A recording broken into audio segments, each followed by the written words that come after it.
In court, Lucy calls someone and begs them to get to the courthouse as her life is at stake. Hello everyone, welcome to my channel. I hope everyone is having a wonderful day. Before starting the video, please go ahead and hit the subscribe button and give this video a like up. Meanwhile, Maxie tells Brooklyn this is only a preliminary hearing to see if there is a case, and this is their chance to smoke out the mastermind behind this lawsuit. Lucy joins Maxie and Brooklyn, and Maxie asks where their lawyer is. Lucy says she fired her, as they can't afford her if they can't sell the Deceptor.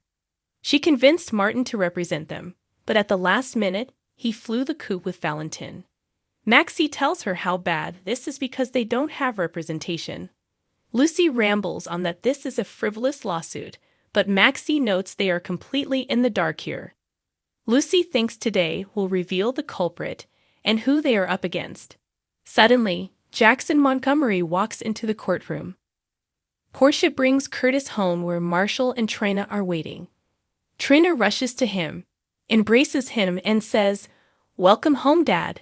Trina says he looks great and fit, and he must be excited to be home. Curtis notices they moved some furniture around. Portia said they made some space, and Trina says he'll love what they did to his room. After seeing his room, Curtis tells Trina that he and her mom have done a great job. Marshall asks Curtis to speak in private on the patio, so they head outside.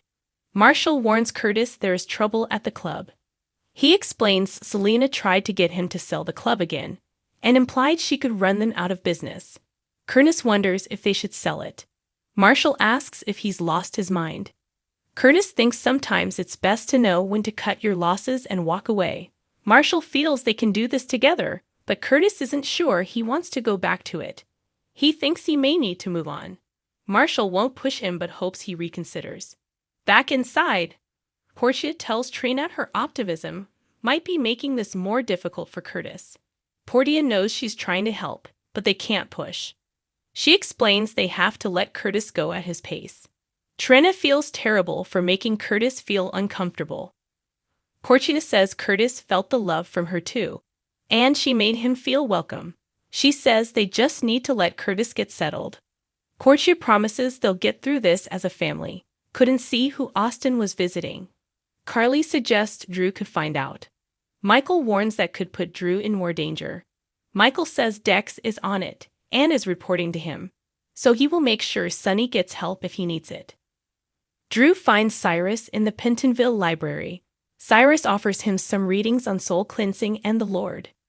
Drew is looking for a book on rivers to dream about kayaking. Cyrus tells Drew it's fortunate for him that he's under Sonny's protection. Drew tells him to stay out of his business and get on with whatever he has to say. Cyrus says Book was told that Drew is under Sonny's protection. So good for Drew. Drew says Sonny is a friend, but he doesn't want any part of Sonny's world. Cyrus laughs that Drew never had a choice in the matter, and it's ironic because by extension he too has Sonny's protection. Drew can't speak for Sonny, but he doubts he'd protect him. Cyrus says but Drew has from Book, and he guesses Drew would do it again. Drew admits he would. Cyrus says that speaks to the man he is, and the man Cyrus says he's trying to be. He also says he is honorable and pays his debts, and he will not forget Drew saved his life. And feels this may not be the place for Sasha, and maybe she should be in a private hospital to get more personalized care. At Crimson, Gladys arrives and tells Nina that she understands congratulations are in order for her and Sonny. Nina explains she's very busy, so Gladys slams the door and demands they talk as it's a matter of life or death. Nina tells her to take a breath and get to the point. Gladys tells Nina that she needs $50,000 to cover Sasha's medical expenses. Nina says as Sasha's guardian, she should be able to pay it, but Gladys says her money is frozen with the deception lawsuit. Nina wonders why Gladys didn't go to Sonny for help.